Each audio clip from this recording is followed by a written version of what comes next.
Point છે ત્રિકોણમિતિ.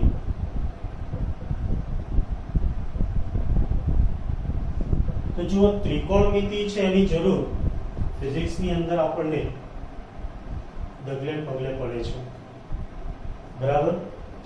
તો ત્રિકોણમિતિને સમજવા માટે પહેલા એક કાટકોણ ત્રિકોણ લઈએ એબીસી. આ એ છે, બી, સી. આ ખૂણો કેટલાનો કહેવાય? 90, એટલે કે કાટખૂણો, બરાબર ને. અને આને ખૂણો થીટા કહે છે, જેના વિશે આપણે ભણી ગયેલા છીએ.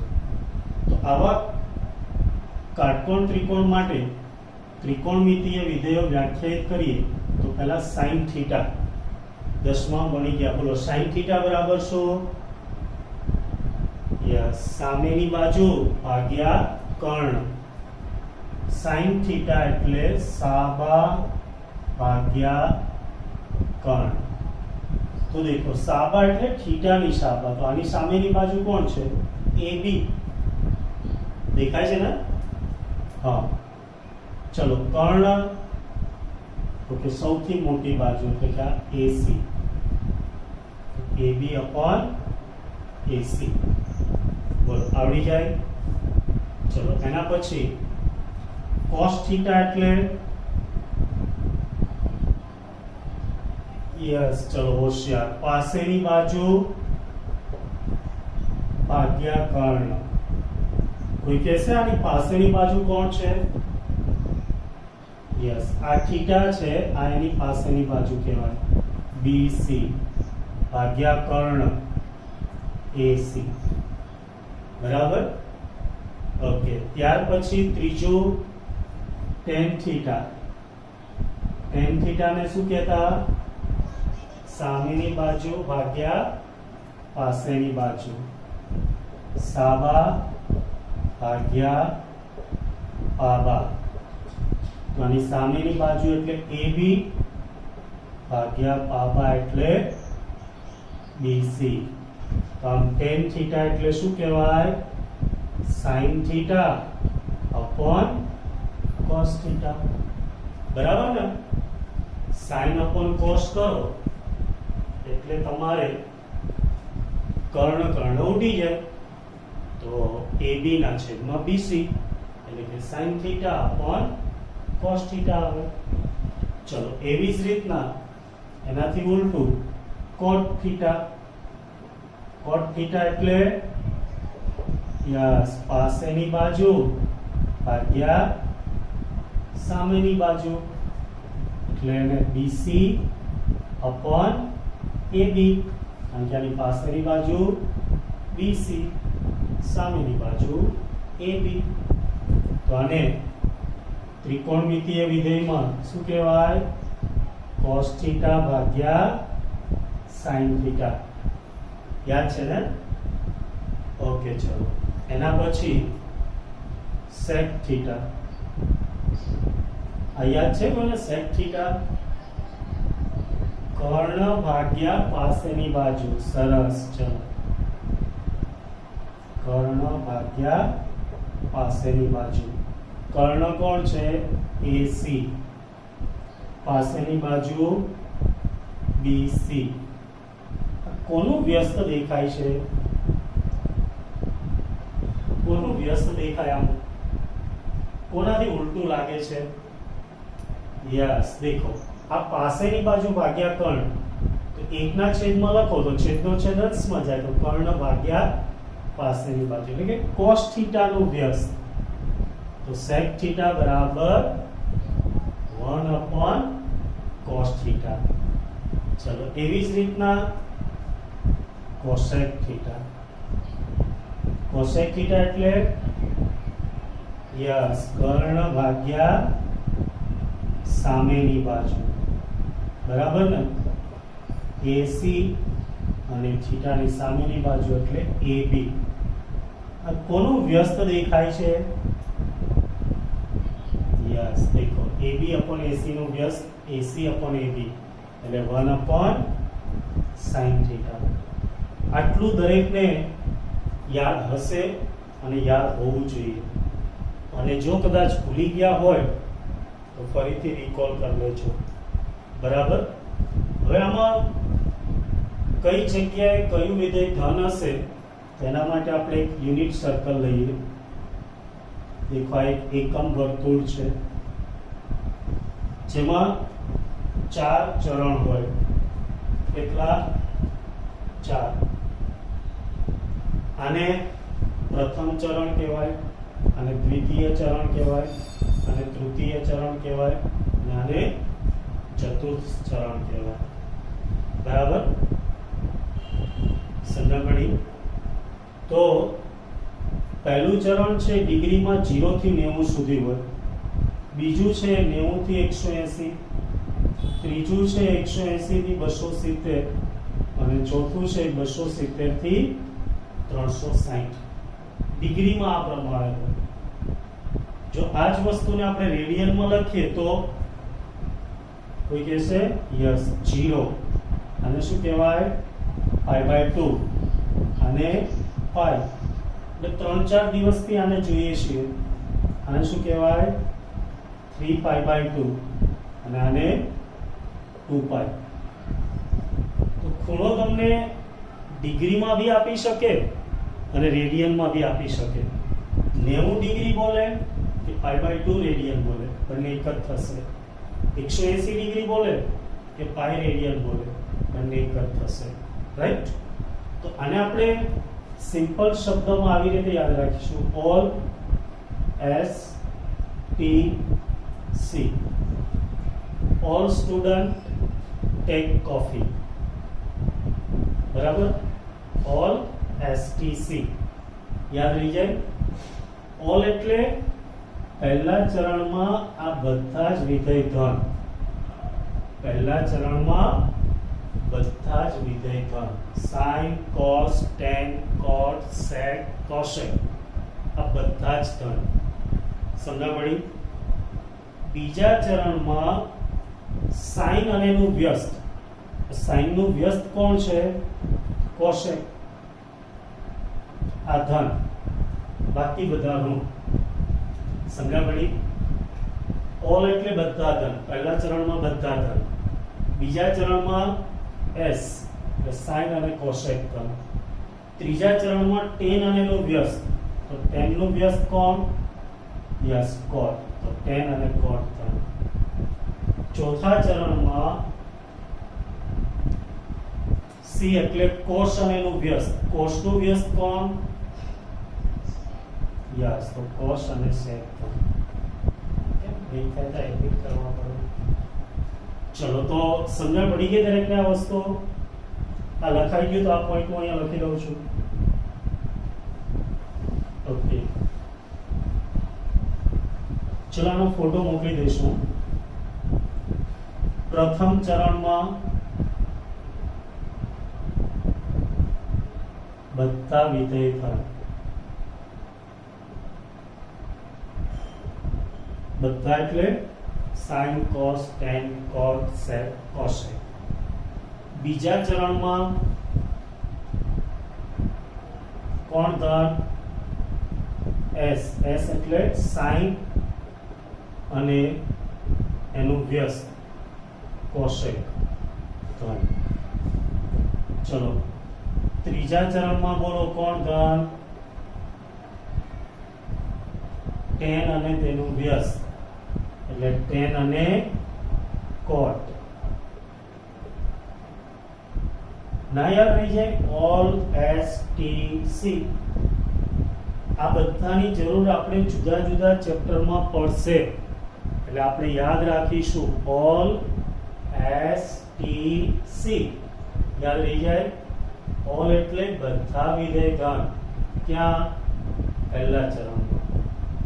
એસ એટલે સાઇન અને એનું વ્યસ્ત કોસેક, બીજા ચરણમાં ધન. ટી એટલે ટેન અને તેનું વ્યસ્ત કોટ, ત્રીજા ચરણમાં ધન. અને ચોથા ચરણમાં બોલો યસ સી કોસ અને એનું વ્યસ્ત એટલે કે સેક ધન. ચલો, આટલું યાદ રહી ગયું.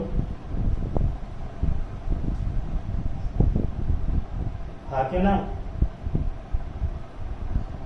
Okay good. ચલો હવે એક બીજો ખાસ પોઈન્ટ યાદ રાખવાનો છે. ત્રિકોણમિતીય વિધેયમાં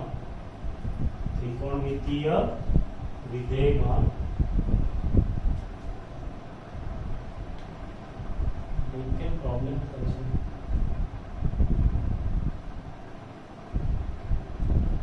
ઓકે, તો કોઈ પણ ખૂણાનું ત્રિકોણમિતીય વિધેય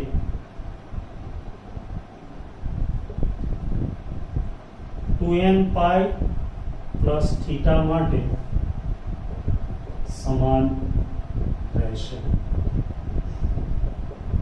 સમજ પડી? ચલો સમજાવો. ખૂણાનું જે ત્રિકોણમિતીય વિધેય છે, ત્રિકોણમિતીય વિધેય એટલે સાઇન, કોસ, ટેન, કોટ, આ બધા ત્રિકોણમિતીય વિધેય કહેવાય. એ જો ખૂણો 2n પાઈ પ્લસ થીટા હશે તો એના માટે સમાન એટલે કે એટલું ને એટલું જ રહેશે.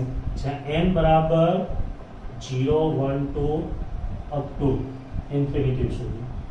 તો દેખો સાઇન 2n પાઈ પ્લસ થીટા હોય તો જવાબ સાઇન થીટા જ આવે, રાઈટ? કોસ 2n પાઈ પ્લસ થીટા હોય તો કોસ થીટા જ આવે. કેમ? તો કે ચલો પહેલા n બરાબર 1 લો. 0 લો તો 0 પ્લસ થીટા એટલે થીટા જ થાય.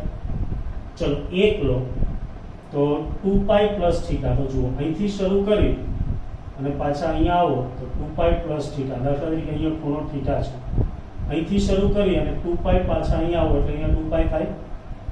એક પરિભ્રમણ એટલે 2 પાઈ રેડિયન. 2 પાઈ પ્લસ થીટા એટલે થીટા. એવી જ રીતના n બરાબર 2 લો. n બરાબર 2 લો તો શું થાય? 4 પાઈ. 3 લો તો 6 પાઈ. તો હંમેશા કોઈ પણ ત્રિકોણમિતીય વિધેય માટે 2n પાઈ પ્લસ થીટા હશે તો જવાબ ખાલી થીટા જ આવશે. સમજ પડી? ચલો હવે તમે બોલો જોઈએ tan 2n પાઈ પ્લસ થીટા હોય તો શું આવશે?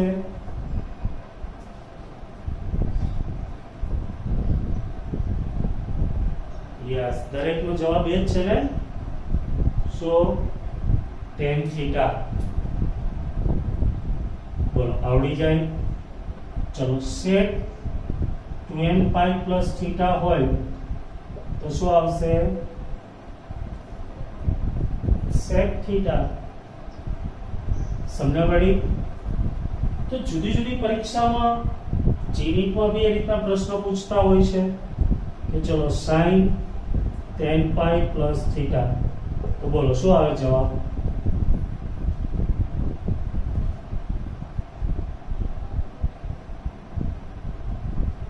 sin theta. કારણ કે જુઓ tan પાઈ એટલે આ જ કહેવાય 2n પ્લસ પાઈ. 2 પાઈ ના પૂર્ણ ગુણાંકમાં હોય એટલે એ જ આવે. સમજ પડી? ચલો tan 20 પાઈ પ્લસ થીટા. બોલો શું આવશે? યસ, હવે સમજણ પડી ગઈ. tan theta. Okay good. ચલો cos 6 પાઈ પ્લસ થીટા શું આવશે?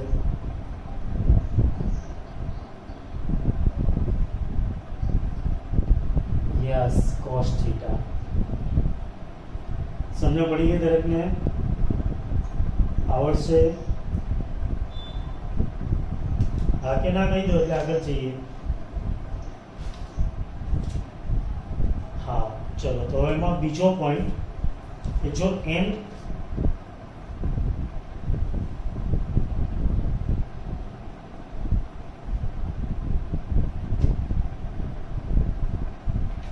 આપણે વ્યાપક બનાવી લખીએ. ચલો આટલું લખાઈ ગયું દરેકને?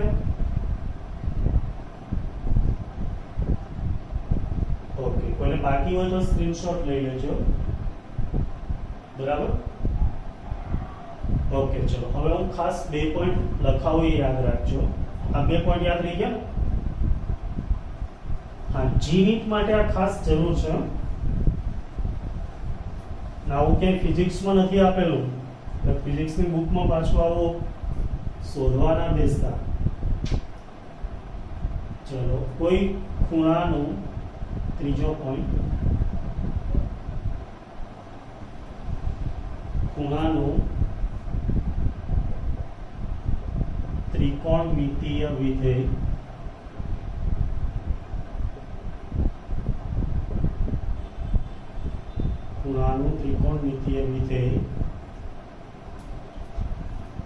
n pi by 2 plus theta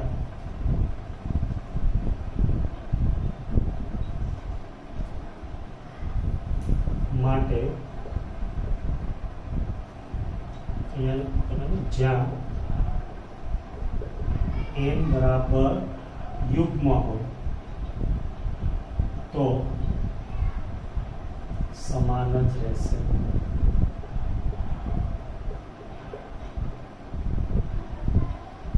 કૌંસમાં લખજો. ખૂણાનું ત્રિકોણમિતીય વિધેય n pi by 2 plus theta હોય તો સમાન જ રહેશે. એટલે કે sin હશે તો sin જ રહેશે, cos હોય તો cos જ રહેશે. હા, અહીંયા વધારાનું પ્લસ ઓર માઇનસ બી કરી દેજો, રાઈટ. જ્યાં n બરાબર યુગ્મ, યુગ્મ એટલે શું? બેકી સંખ્યા, 2 4 6 8 10 આ બધી યુગ્મ સંખ્યા છે. ચલો અહીંયા પહેલા 2 મૂકો તો શું આવે? Pi plus or minus theta. 4 મૂકો કારણ કે યુગ્મ જ લેવાના છે તો 2 pi plus or minus theta. 6 મૂકો તો 3 pi plus or minus theta. તો એના માટે વિધેય સમાન જ રહેશે. ચલો દાખલા તરીકે sin pi plus or minus theta હોય તો જવાબ શું આવે? હા, હવે જુઓ અહીંયા sin પાઈ માઇનસ થીટા હોય તો આટલું પાઈ થાય અને પાઈ માઇનસ થીટા એટલે પાઈમાંથી થીટા જેટલું ઓછું થાય એટલે પહેલા કે બીજા ચરણમાં જ આવે એટલે કેવા આવશે? sin theta. પણ sin પાઈ પ્લસ થીટા હોય તો શું આવશે? જલ્દી જવાબ આપો.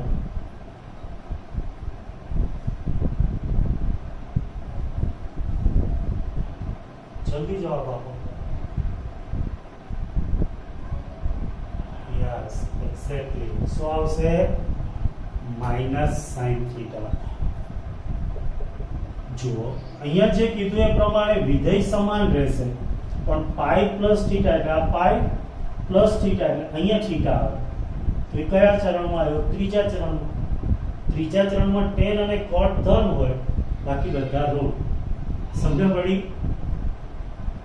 ઓકે, ચલો પછી cos પાઈ પ્લસ થીટા હોય તો બોલો શું આવશે? Yes, minus cos theta. જો વિધેય નહીં બદલાય, અહીંયા પાઈના ગુણાંકમાં હોય તો વિધેય નહીં બદલાય એટલે કે જે વિધેય હશે એ જ આવશે પણ ઓલ એસટીસી પ્રમાણે નિશાની આવશે.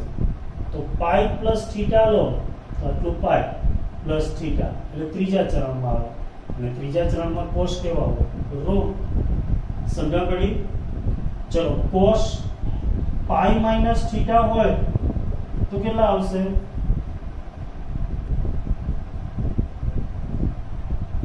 Minus cos theta. કેમ? તો કે દેખો પાઈ માઇનસ થીટા એટલે બીજા ચરણમાં આવશે. બીજા ચરણમાં sin ધન છે પણ cos કેવા છે? ઋણ. સમજ પડી?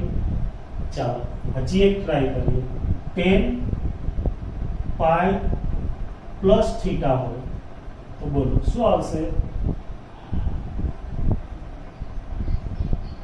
Yes, plus tan theta. કારણ કે ત્રીજું ચરણ અને ત્રીજા ચરણમાં tan ધન હોય એટલે tan થીટા. બોલો સમજણ પડી ગઈ? જી નીટ માટે આ બધું બેઝિક છે, ખાસ ધ્યાન રાખજો. સમજણ પડી ગઈ? ઓકે, એના પછી લખીએ આપણે કે જો ત્રિકોણમિતીય વિધેય નો ખૂણો આની આ જ વસ્તુ n π/2 ± θ જ્યાં n બરાબર અયુગ્મ એટલે એકી સંખ્યા 1 2 3 બરાબર સમજવા પડે ને એકી સંખ્યાને અયુગ્મ કહેવાય તો તે સહવિધેયમાં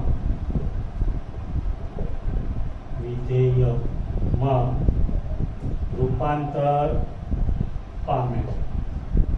સહવિધેય એટલે કોફંક્શન, સાઇન નો કોસ, કોસ નો સાઇન, ટેન નો કોટ, કોટ નો ટેન, સેક નો કોસેક, કોસેક નો સેક, એને સહવિધેય કહેવાય. બરાબર ને? ચલો તો ઉદાહરણ લઈએ એટલે તમને ખબર પડે. દાખલા તરીકે અહીંયા અયુગ્મ એટલે 1 લઈએ તો sin 1 એટલે π/2 થશે પ્લસ થીટા. તો જુઓ π/2 ના ગુણાંકમાં દેખાય એટલે સહવિધેય મૂકી દેવાનું. sin નું શું થઈ જાય? cos. થીટા છે તો થીટા, રાઈટ? પણ π/2 પ્લસ થીટા એટલે બીજા ચરણમાં આવે અને ત્યાં sin ધન, બરાબર? એટલે શું આવશે? Yes, cos theta. સમજ પડી? ચલો આ રીતના cos π/2 પ્લસ થીટા હોય તો બોલો શું આવશે? હા, π/2 દેખાય એટલે sin થઈ જાય. અહીંયા જે વિધેય હોય એનું સહવિધેય આવી જાય. અહીંયા જે ખૂણો હોય આવી જાય. હવે પ્લસ આવશે કે માઈનસ? જો π/2 પ્લસ થીટા એટલે બીજા ચરણમાં આવે અને બીજા ચરણમાં sin ધન હોય પણ અહીંયા cos છે તો શું આવે? માઈનસ. અહીંયા જોવાનું, ઘણા પાછા અહીંયા જોઈ લે સાહેબ અહીંયા તો sin છે, અહીંયા નહીં, અહીંયા જોવાનું. બરાબર? સમજ પડી? હા કે ના? ઓકે, ચલો તો tan π/2 પ્લસ થીટા બોલો શું આવે?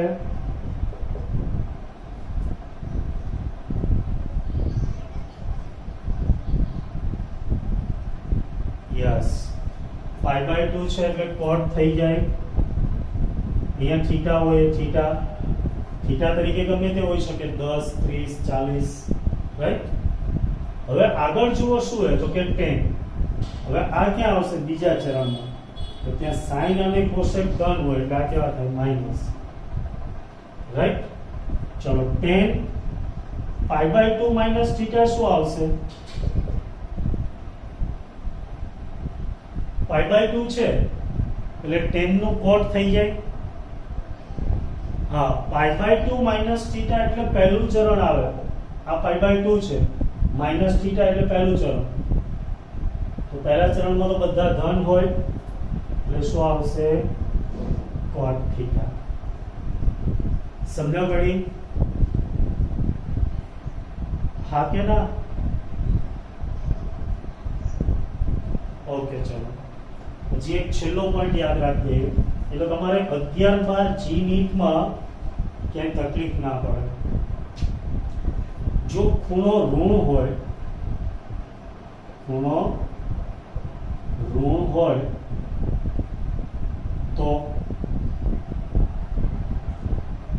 તો કોષ અને એનું વ્યસ્ત સેક આ બંનેમાં ધન આવે, બાકી બધામાં વિધેય સાથે ઋણ આવશે. દાખલા તરીકે sin માઈનસ થીટા હોય તેને શું લખાય? Minus sin theta. સમજા પડી? tan માઈનસ થીટા હોય તેને શું લખાય? Minus tan theta. cot minus theta હોય તેને લખાય minus cot theta, right. Cosec minus theta હોય તેને લખાય માઇનસ કોસેક થીટા. પણ બે વસ્તુ કોસ માઇનસ થીટા હોય તે કોસ થીટા થાય. સમજણ પડી? અને એનું વ્યસ્ત એટલે કે સેક માઇનસ થીટા હોય તો સેક થીટા જ આવશે. બસ આટલું યાદ રાખવાનું છે.